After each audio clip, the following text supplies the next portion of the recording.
Hi, I'm Dr. Jeff Kieliszewski. Welcome to my video blog on forensic psychology.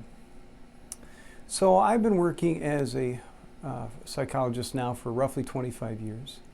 And I've actually been working in the field a little longer. I first started working in psychology in 1989 when I was an undergraduate student, and I took a job as a psychiatric technician on an inpatient unit at a psychiatric hospital. So with as long as I've worked in this field, one thing that happens is you start to get an appreciation of the history of your field, and also you get to see some things that happen along the way that eventually become history in your field.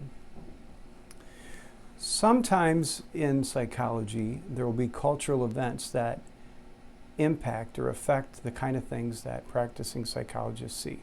So for example, earlier this morning I saw a person and I had to do an evaluation of them. And it really, I would argue, was a bit of a result of the Me Too movement. This particular person is being accused of sexually harassing subordinates in the workplace 20 plus years ago. Another thing that happens sometimes is after there's a school shooting, I tend to get a few referrals with young people that make threats about school violence, typically in social media. Now, one thing I would argue is that one of the most important aspects of professional psychology and forensic psychology is our use of psychiatric diagnosis. It really serves as the scientific basis for the field of clinical psychology and forensic psychology. Today I'm going to talk about some of the sort of trends of overdiagnosis or misdiagnosis that we've seen over the past 40 years. Now, most psychologists rely on the DSM-5 in order to make psychiatric diagnosis. This text is basically the Bible for making psychiatric diagnosis. In the text, there's descriptions of particular mental disorders. There's the diagnostic criteria that you would need to follow in order to make that diagnosis. And there's also other important information. For example, there's information about the epidemiology of particular mental disorders. So epidemiology is the study of the occurrence or prevalence of a disease. So for example, on the DSM-5, there'll be a statement that'll say something like, this particular disorder affects 5% of the population over their lifetime, or this affects 10% of the population. Now, when you study the history of psychology, and when you worked in this field as long as I have, what you witness is sometimes particular diagnosis of particular mental disorders becomes sort of popular and sort of a fad or a trend. Let me give you an example. In the 1990s, there was a concern that we were overdiagnosing attention deficit hyperactivity disorder, or ADHD. And the idea was that the epidemiology research told us that true ADHD occurs in about 5% of children.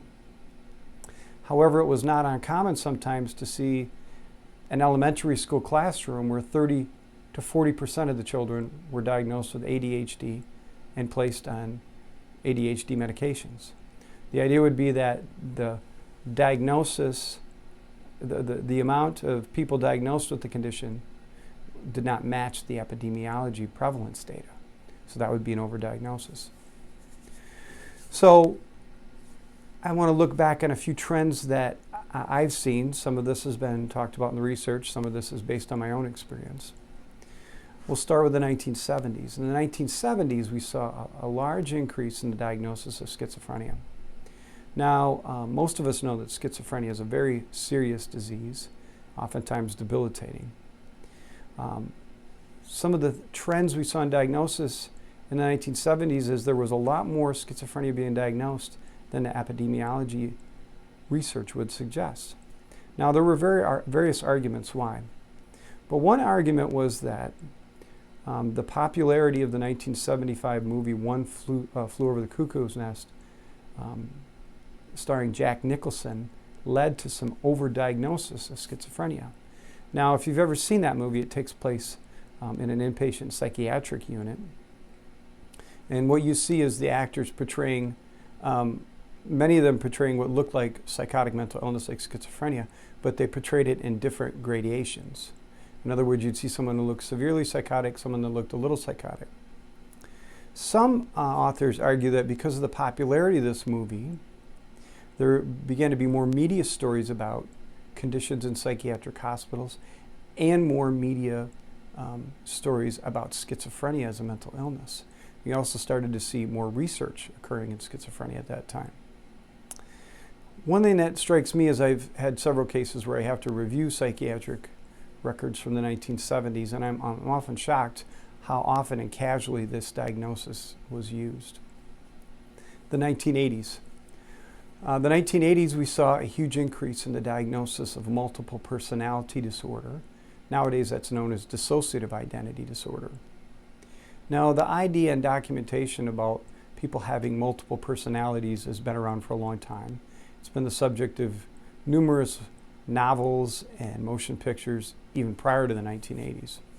However, in the late 1970s, a movie came out called Sybil, and Sybil depicted a character who had a rather severe multiple personality disorder, or what I'll refer to as MPD. Then in 1980, the American Psychiatric Association listed multiple personality disorder as a diagnosable condition. Well, then this particular diagnosis seemed to take off. There were a lot of television programs, documentaries, and a lot of fiction around multiple personality disorder. And with the advent of cable television, people were exposed to the idea of multiple personality disorder more than ever before. Now, in 30 years of working in the field, I think I've seen 2 legitimate cases of MPD. It is probably the most, if not one of the most rarest mental disorders that we see in practice. Some epidemiology estimates put it as occurring in under 1% of the population.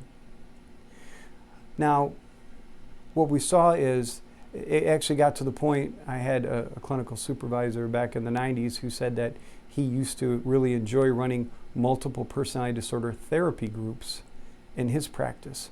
Well, if you look at the epidemiology and where he was practicing, Cedar Rapids, Iowa, there weren't really many true folks with MPD out there. But again, it was one of these conditions that became popular and overdiagnosed. A caveat, in the 1980s, we also saw a big increase in the diagnosis of depression. At the same time, we saw many new antidepressant medications come on the market, notably Prozac. Now, some experts say that this wasn't the case of overdiagnosing depression. It was actually a case of the diagnosis of depression rising to the point of where the epidemiology research said was the true prevalence. So in other words, the argument is that depression was underdiagnosed until the 1980s, when more attention came on and then more people were seeking help. The 1990s. Well, 1990s for some of us will remember that was a decade of Seinfeld and Friends, but it was also the decade of the overdiagnosis of ADHD. I told you my example before where the epidemiology research said 5% of kids have true ADHD. So in an elementary school classroom of 20, that would be 1 kid. But again, we saw where sometimes 30 to 40% of the elementary school classroom were taking medications for ADHD. One theory about the explosion of ADHD diagnosis during the 1990s was that a lot of new ADHD meds came to market. Also, what we saw in the 1990s was an explosion in pharmaceutical companies advertising and promoting medications, and particularly ADHD medications. In fact, I remember during that time, a lot of physicians would get free trips to Hawaii and all kinds of other rewards and perks based on the number of prescriptions they wrote for particular ADHD medications.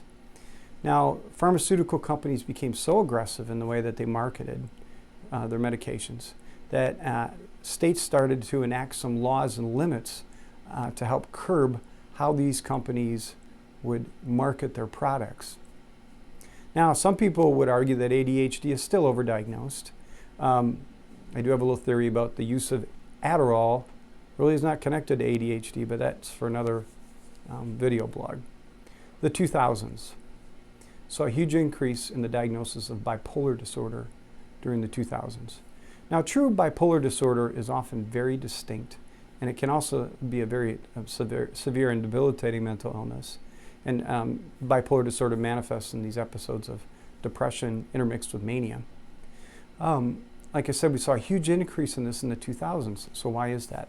Well, one theory is that particularly in the early 2000s, managed care companies began to have more of an influence and became more aggressive in denying payment for particular treatments.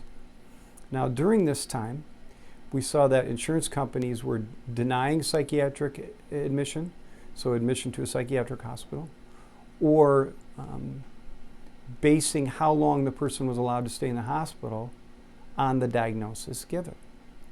So what we saw during that time is a lot of psychiatric hospitals, in my opinion, were diagnosing bipolar disorder, so that, for example, the insurance company would allow the person to stay there for a week, where other mental disorders, the insurance company would maybe only approve 3 or 4 days of inpatient stay.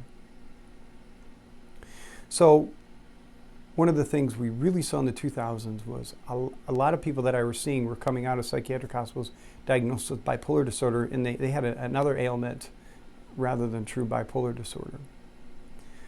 2010s. Now, one difficulty in getting a perspective on history is when history is new history.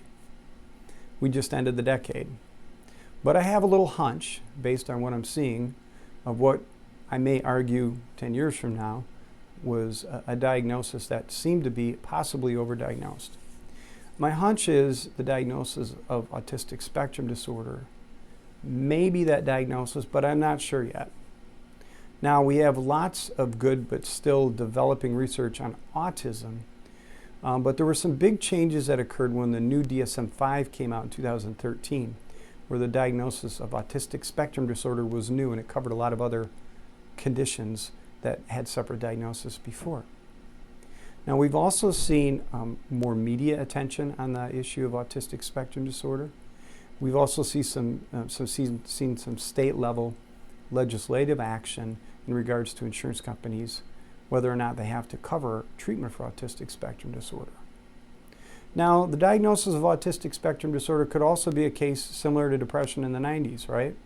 Maybe we're seeing more of that diagnosis because the diagnosis levels are catching up to the true prevalence. I don't know, right? It's still too early to tell.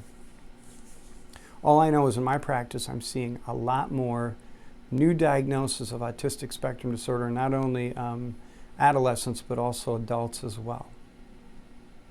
All right, so today we talked about how there can be certain trends in psychiatric diagnosis, fads maybe sometimes, and how possibly cultural events, popular movies, popular media, commercial influence may impact or result in diagnosis of certain conditions or overdiagnosis. Now, if you want to weigh in, if you have your own opinion about this, if you think I'm off base or you've seen similar things in your reading or your work or your research, please comment on the video. Also, if these are topics that interest you, subscribe to the channel and pass this link along to others who may find this interesting. You can also follow me on Facebook, Twitter, and Instagram. There are links to those pages on this page. Also, you can email me, and again, I invite anyone to, if they have any questions, to email me, or if I have a particular topic they'd like to for me